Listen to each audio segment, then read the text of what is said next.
In no particular order, what are your immediate thoughts having seen these high-level findings? Lisa, please. So I suppose my immediate thoughts, I wasn't that surprised by most of the findings. I think the immediate thoughts would be it's great to see that the headcount is increasing both this year and that people plan to increase headcount next year. I also think it's great to see that only about a third of the teams are an overlay on the field, and 2/3 of them are discrete territories where inside sales are actually owning and running the business. I think that's really positive. I think some of the things that would be not so positive that I see is I think the pace of us using technology is still too slow. I think it was 45% social selling. I think it was something like 30% using data mining as an example. And the last thing I'd say is 30% of companies said it takes over 6 months to get an inside sales rep fully productive.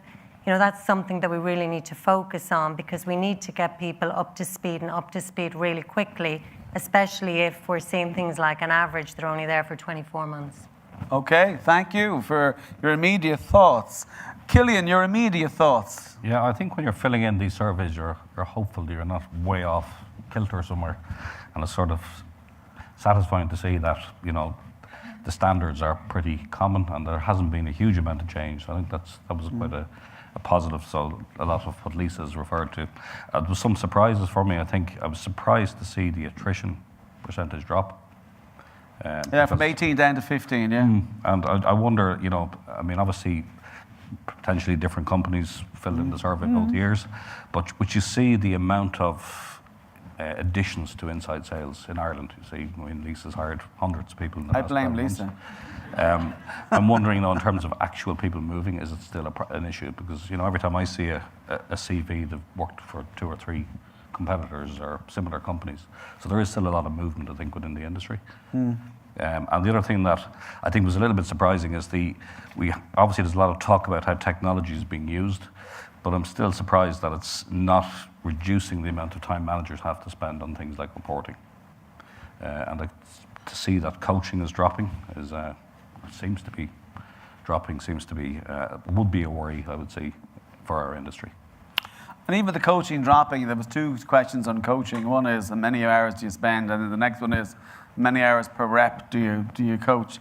And unless you only have about 2 reps, they're not telling the truth. Well, again, when you see what Jared was talking there about the split between, some companies are obviously moving to a much smaller ratio. Yeah. And other companies, moving to a slightly bigger ratio. And that 7 to 9 seems to be reducing. So if you spend 1 or 2 hours with that's 14 hours. A team of 6 people. Yeah. That's, I wonder what they call it coaching. Would they call it like inspection or direction as opposed to coaching?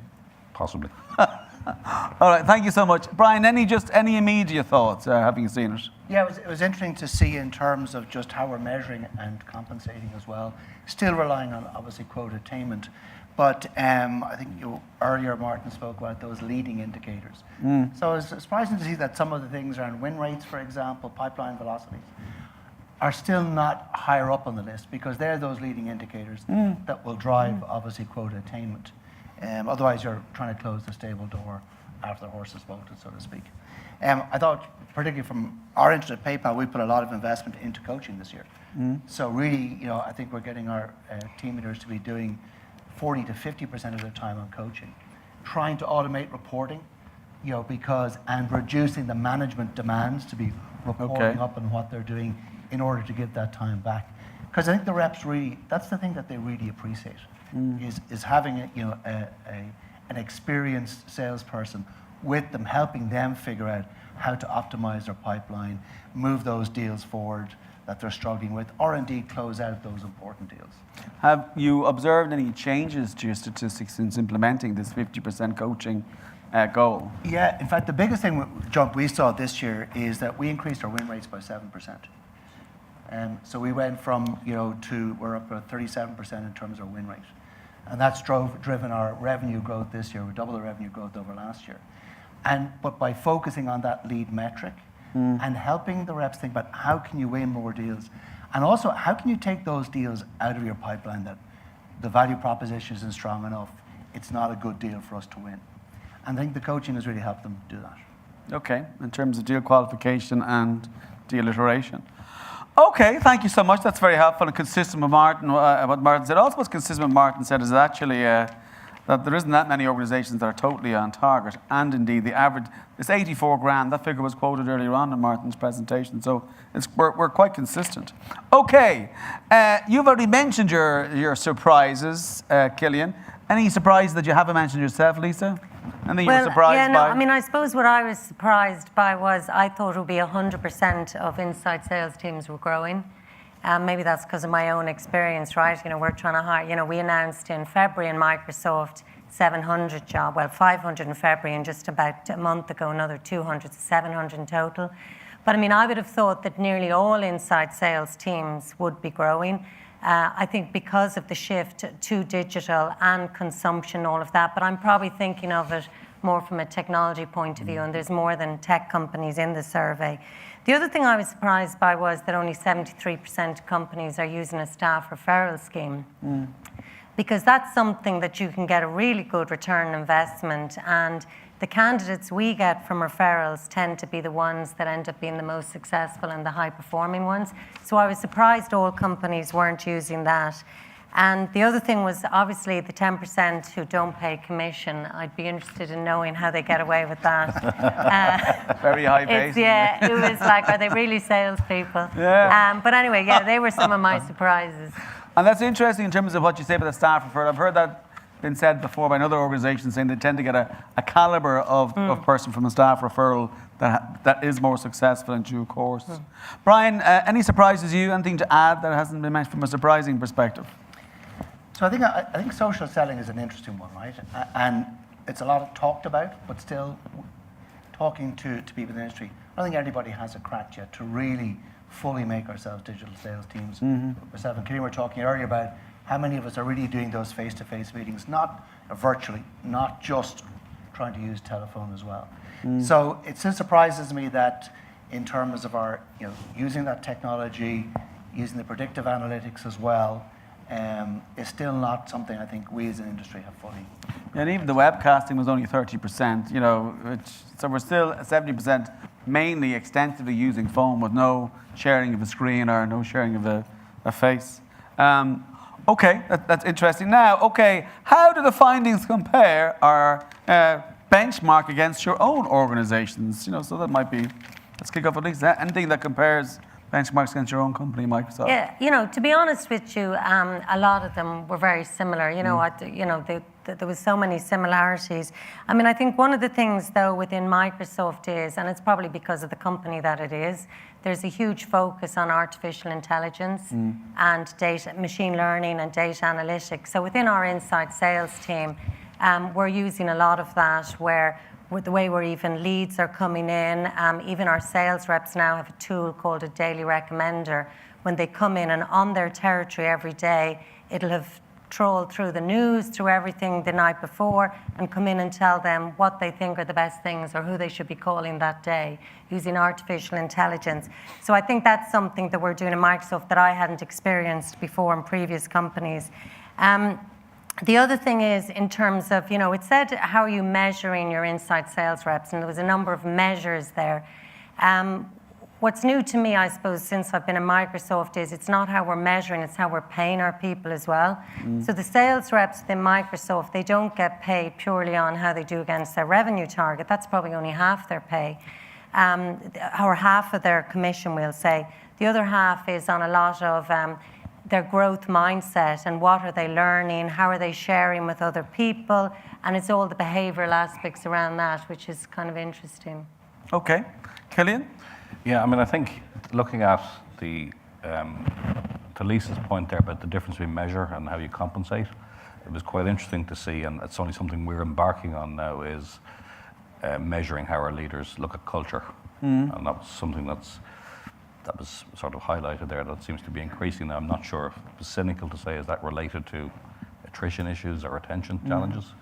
But I'm not sure, how far companies, certainly we haven't got to the point where we're yet paying people on that sort of measure. It still seems to be very much you hit your number, that's what you get your commission on. So I think we have room for growth in terms of looking how we compensate certainly leaders and salespeople differently, other than just bringing in a revenue number.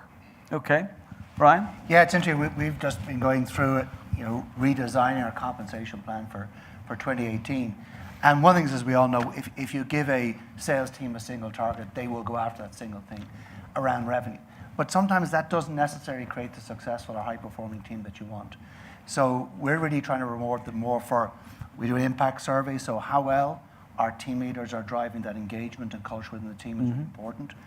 In their coaching sessions, we have a coaching program where there's an observer in the coaching session that's giving feedback to the team leader in terms of their coaching methodologies and skills. So we're really trying to reward them for those things, not just the singular thing of the revenue number on that. And I think the last piece is really to give them, as I mentioned earlier, those leading indicators so that they can identify performance issues earlier on. So we're trying to focus on really clustering the performance of teams a lot more, getting away from having, those people are hitting 150%, 200% of targets versus those hitting 50. To try and bring everybody, through better target setting, but also to more consistency in performance. What leading indicators do you use?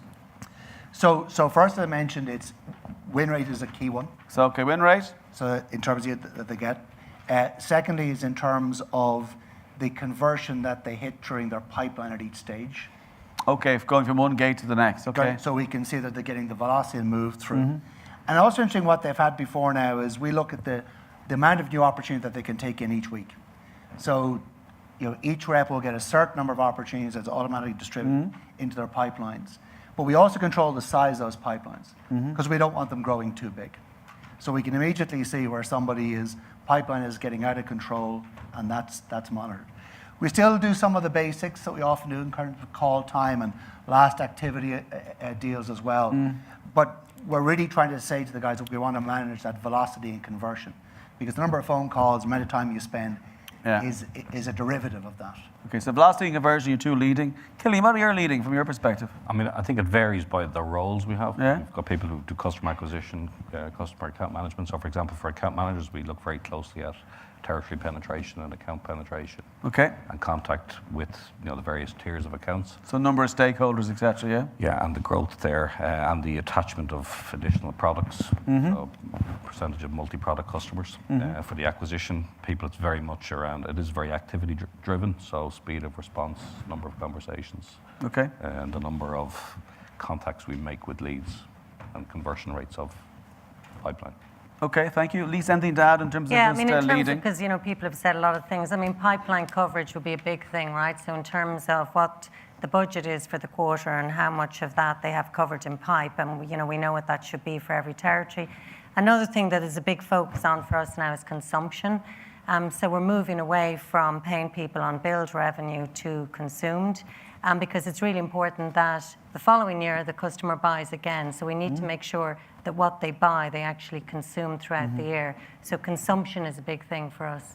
Okay, thank you very much. Now, the average on target earnings for an SMB rep in 2017 is 84,000, 47 plus 37. Okay, your comments, please.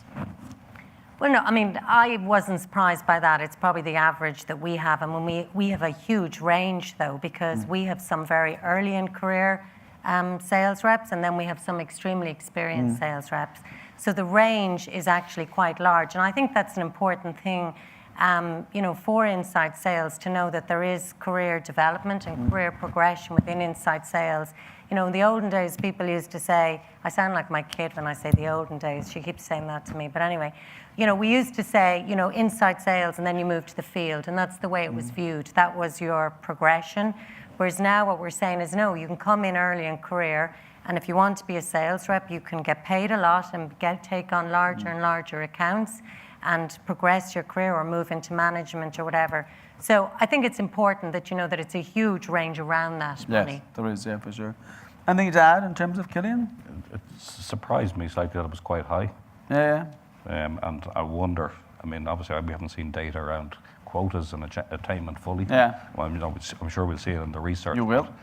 Obviously, costs are going up, and things like the cost of living, for example, in Dublin is hugely challenging for people. So it is driving up the demands that people are making for salaries and compensation.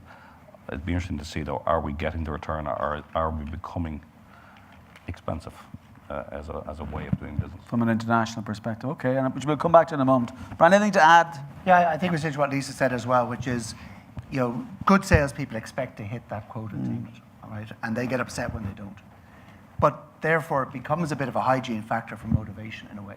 Exceeding quota, they can make more money is a good thing. But I think what we're trying to focus on now, PayPal, is really looking at that skill development, career progression. So we have rolling out, over a 6-week period, a sales training program. I think that's what people are looking for. They want to know that, am I improving my skills and abilities as a salesperson, whether I'm working for PayPal or whether I move somewhere else? Because I think we all think about now not just the matter of job security, the matter of career security. Have I got a set of skills that I can apply in different industries or different situations? So career progression, skills development is increasingly important to retain and motivate. Okay, a career ladder, I get you. Yeah. Now, question for these two here, because you've already kind of answered it. Coaching, just in terms of time spent by your managers coaching the inside sales representatives, and indeed the amount of time an inside sales representative gets coached every week. Just give us your rough numbers. So in Microsoft, the ratio we have is 12 reps to a manager. Okay, so that's the average. Some have more, some are less, but on average it's 12. So obviously it'd be great for it to be 2 hours per rep per week, but it doesn't work out like that with everything else they have to do. With stakeholders important. So they typically would do at least 1 hour a week. Okay. So 30% of their time they'd spend coaching. And it's interesting when you said earlier, is it inspection? I think that's the thing, in Microsoft we talk a lot about the growth mindset. So it's moving from the fixed mindset, and the fixed mindset would have been very much inspection and not coaching, whereas the growth mindset is very much how can we make you better, how can I help you? It's all getting the person to develop. So we really need to move from inspection to coaching. So I'm from head office, I'm here to help you. You're here to help me. Okay. Thank you so much. Killian, anything to add there in your own numbers? Well, we're sort of lucky that from the mandate from our CEO is that every manager leader in the organisation spends 30% of their time coaching, irrespective of job function. And that's a core measure of your success as a leader. So it does happen. We do spend 30%. Excellent. And it is pure coaching. I mean, that's outside of deal inspections. What's your forecasts. typical span of control then of the number of reports into It's it? probably an average of 1 to 10. There are right. some markets, teams a bit smaller. Okay, good enough. Okay, the international, the benchmarking piece. Then we'll open up some questions to the floor. I'm sure the floor have a couple of questions for these people. Okay, how does, you've seen some numbers there. Based on the survey, where does Ireland inside sales community score well against our international counterparts, sir? So, I mean, just if I talk in terms of Microsoft, for me, Europe, Middle East and Africa, we have one centre and it's Dublin, okay? So I can compare to the other centres. We have centres in Asia and centres in the States. And to be honest with you, the metrics would be all fairly similar between us all. I think one of the things, though, about Ireland is, when I look at Ireland, I think that we can attract really great talent to Ireland. I think, from, a country economically and everything, and for a business environment, we're perfect in every way, ticks every box except accommodation. Mm-hmm. And that's the real problem that we have now. And what I'd be concerned about is, we look at talent and the return on investment. We're going to become more and more expensive, and it's going to be harder to get talent because of the accommodation issue. So that'd be something I'd be concerned about. But I think by and large, within Microsoft, it would be very similar. How about yourself, Killian, within LogMeIn? Well, within LogMeIn, we would class international as 4 regions. So it's Latin America, India, EMEA, and APAC. And I think in terms of Ireland, which is our main site for EMEA, it's a much more mature market we're dealing with than the others. So we've an unfair advantage, I'd say, over the other regions. We look good. Mm-hmm. Compared to North America, though, where we don't have the complexity of challenges, we would have lower productivity per head. Probably higher costs overall, and it would be a concern that costs are increasing. And, okay. Obviously, as an American company, we've always got the risk of what Mr. Trump might do with taxation or whatever other reasons we might Yeah. be located here. So, Okay. And finally, Brian? Yeah, I think two things from a PayPal perspective. One is that we are seeing my team in terms of the size of deals we're going is growing. Because the business is seeing is that we can really drive some very good velocity in an inside sales team. So for example, in our German market, we had 3 different sales teams. It's now 2. Our field sales team only focused on that outside, we call it large enterprise customer. So I think what people are seeing is in terms of that inside sales and its ability to do bigger deals. My colleagues in the States have already been doing that. Okay. So it took, Europe was probably a little bit behind to pick up on that particular piece. So bigger deals are starting to be where we're all seeing that, the productivity and the profitability of doing that is better than just a field sales team. Okay. Excellent. All right, so do you have any questions from the floor? Because many of you are from inside sales organizations. Some of you are from hybrid organizations where you're transitioning to some field and some inside. So questions, please, you have for this panel here. Mr. Fitzpatrick. Conor, before you go, it just might be useful to give you that the OTE for enterprise is 100K. All right. So Okay, it's working out For at I.S.D.N. 58.42. All right. Thank you, David. David Fitz, did I say any questions? Did you have a question? Into the questions box. There's one over there.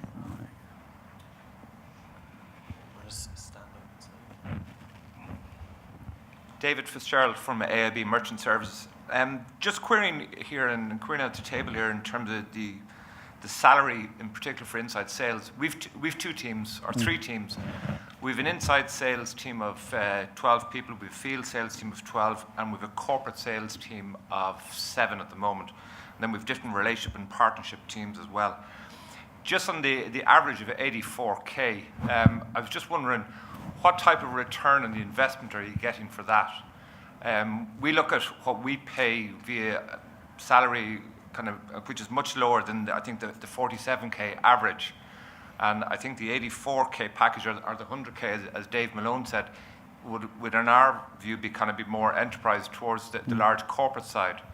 Our average OTE, say for the inside sales, is somewhere between 45 and 50K, and they'd bring in on average in-year revenue between 150 to 165 for in-year revenue. So in terms of the revenue targets. So, look, I think it's very different, the tech industry to, what you have probably in banking. It's extremely different, right? And I'll tell you, in terms of, we have 2 types of teams within Microsoft, within inside sales. One team is following up on all of the marketing leads, and that's mostly SMB. Now, they probably typically would do, and this is considered very little, by the way, they would probably typically do maybe 300K a year, 400, 500K a year maximum, right, dollars. But then our people who have the territories, the corporate territories within inside sales, they're doing probably about an average 10 million a year, right, per head. So the return on investment is actually massive. So it's very different. It's a completely different proposition to what you have in banking. So that's probably why I'm saying a lot of this has probably been driven up by how the tech people responded. Okay.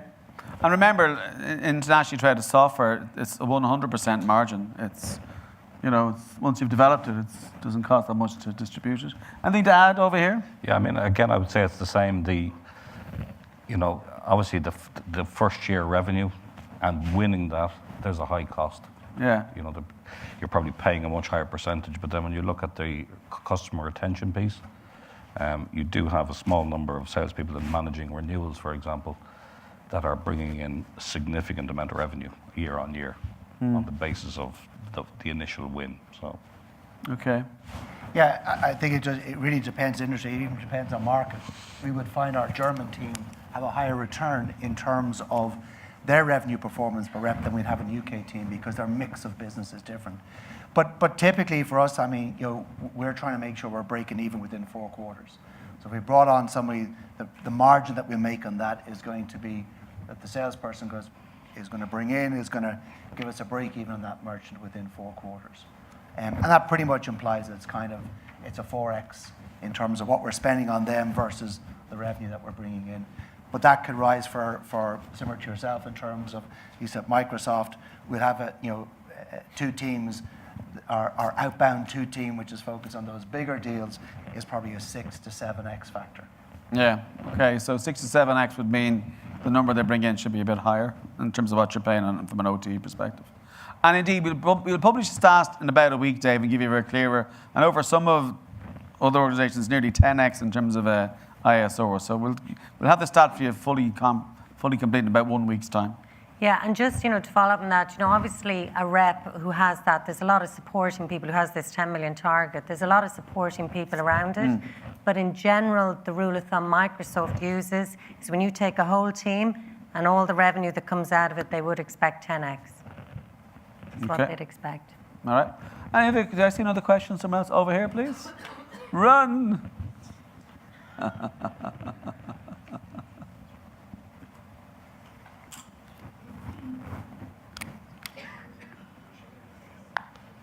So, Lisa, one of the things you mentioned earlier was about how you bifurcate the targets 50% towards revenue, 50% towards non-revenue, or as you called them, growth mindset. I assume that comes from the book Satya gives to all of his executives on Carol Dweck's book. It's great. What are some of those things that you actually use, the non-tangibles? So in the non-tangibles, we get somebody to fill out what we call a connect. And they do this maybe 3 or 4 times a year. Each rep does this, each manager, I do it, everyone does it with their boss. And in it, there's sections in it. And what you have to talk about is, what did you learn in the last 6 months? What did you share with other people in the last 6 months? And what are you going to do differently in the next 6 months, right? So it's all about learning, sharing, and your growth, how you're growing from it. Now, what we do is we actually, at the beginning, will actually agree with the rep what they have to, and it could be learning objectives, it might be behavioral stuff, it's a variety of things. And at the end of it, we're measuring how the person did against those things. I mean, that's really what it is. So it's not lots of numbers in there, that's what the other half is on, their revenue. Okay, any other questions? Just conscious, yeah, go ahead. Yeah, it does throw. Yeah, there you go. David McGovern from Bentley. Lisa and Brian have both mentioned, I suppose, the lines between the inside salespeople and the people in the field. I was just wondering, how are those lines currently drawn up for the 3 organisations? Okay, so where does inside stop and field start? I'm going to go first. So for us, actually, what we've done with each of our in-country teams is say, go to the named account list. So for them, first of all, to say, these are the merchants that we want to focus on in the region. And everything else goes to the inside sales team. We obviously then, within that, when we spot deals that, over a certain size, a certain complexity, a brand in a particular industry, that's a lead brand, then we will actually engage them to pass back or in certain cases, double team those opportunities. So we have used the sort of monetary values, but then you get a lot of debate and noise about really what was the size of that merchant. So my tactic was say, you tell us what you're going to take, give everything else to us, and they're happy. Now they might take more than they can handle, but that's okay because during the year, they suddenly figure that they're not getting to all these opportunities. There might be pressure on a revenue number and it'll come our way anyway. So just in terms of in Microsoft, we actually changed, and I know Ed mentioned that as well, we changed our whole segmentation model this year. So historically, Microsoft used to say, how many desktops does a company have? And they used to segment the market that way. This year, and our fiscal year started in July, we basically looked at every single organization we deal with, and it's 75 million plus, right? Looked at every single one, and we ranked everyone from across our 4 solution areas. What do they have now? What is their propensity to buy from us? So what could we get from them, and what's the likelihood they'll buy from us? And we ranked them all the way from propensity all the way down, and we gave the first 25,000 to the field. We gave the next 45,000 to inside sales, and the rest, which was about 75 million, we actually have them as unmanaged through partners. And that's how we segmented. So there's no overlap. We don't overlap with the field. We have our own territories. Okay. Any more questions? Oh my goodness, we have a couple of questions. Over here, please. You throw the box to create some athleticism amongst our audience. Good afternoon, Debbie Gorman from IBM. How do you think your organisations may change going into the future to attract the Generation Z? There you go. Do you want to take? I can. Yeah.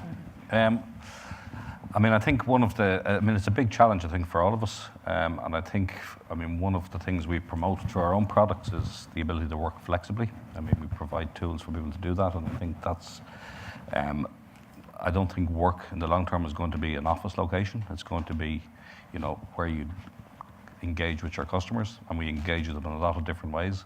And I see flexibility is probably an area we're probably looking at in terms of how we can make things more flexible for people.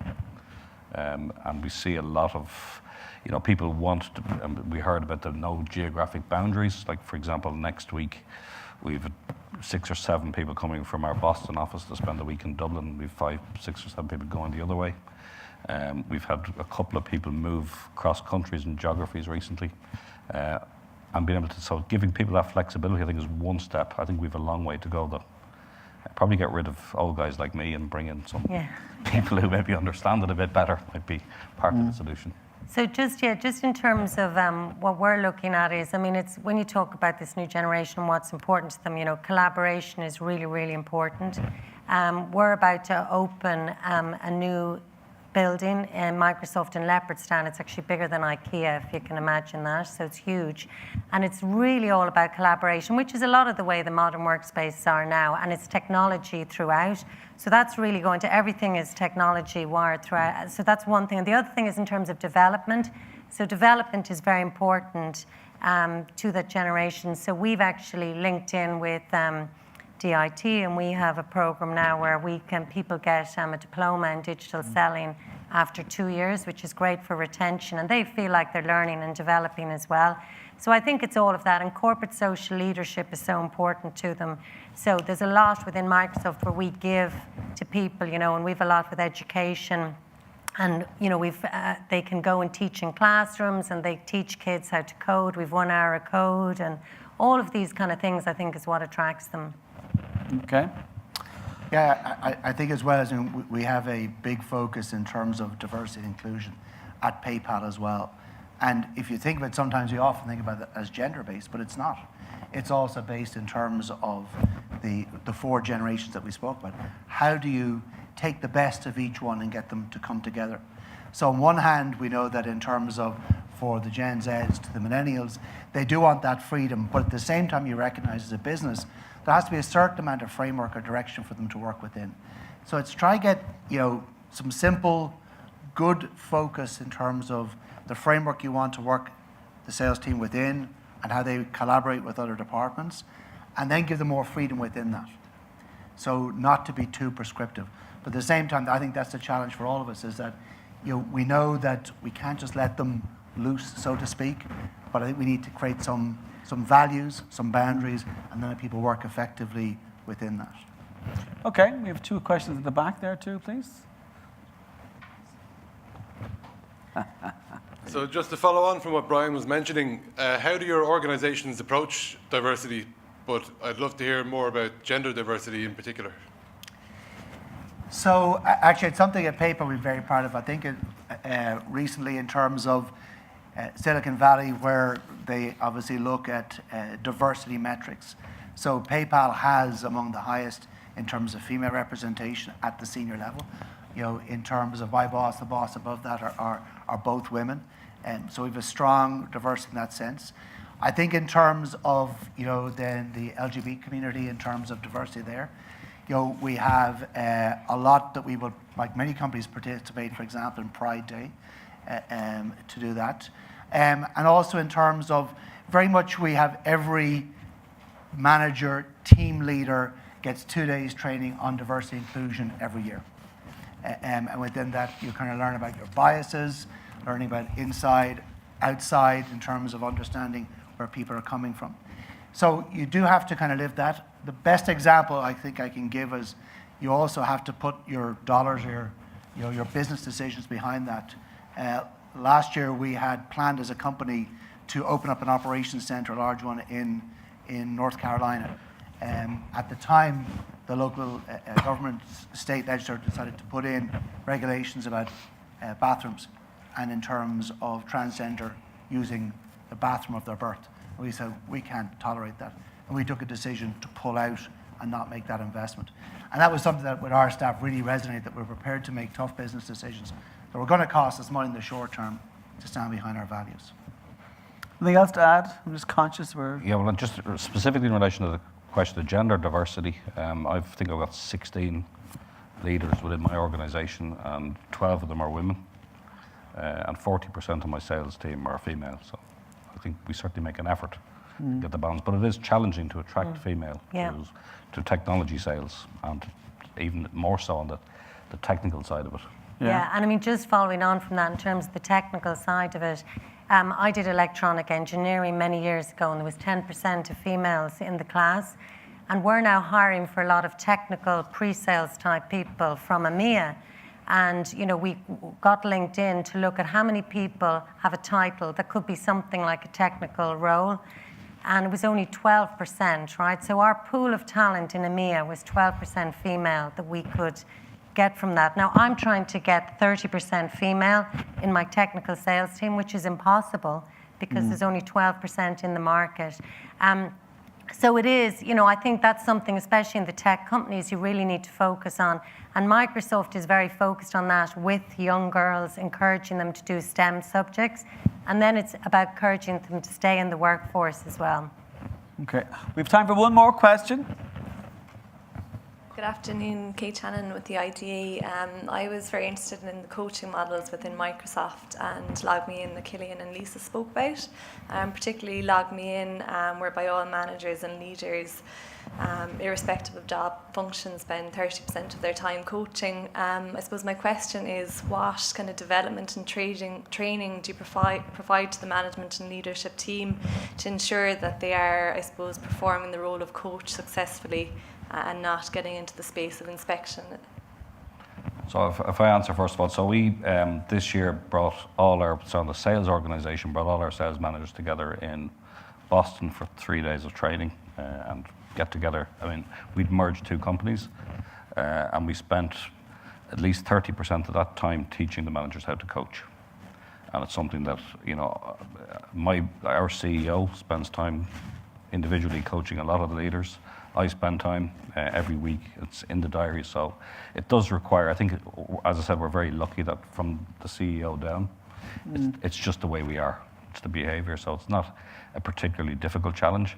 I always say to my managers and directors that, you know, it has to be in the diary, and, you know, if you're going to stop or not do a coaching session, you've got to really ask yourself, why is that other thing more important? So just within Microsoft, you know, we have a mandatory sales methodology that everyone within sales, no matter what level you are, has to have done this sales methodology. It's called Challenger. And then all of the managers get training on how to coach the reps on this Challenger training. And, you know, it's quite, you know, when you think of coaching, some people don't know how to do it. But actually, it's very simple. You only need to do two things. One is you need to actively listen. And the second is you need to ask questions. And the questions should always be what and how. Nothing else. They need to start with what or they need to start with how.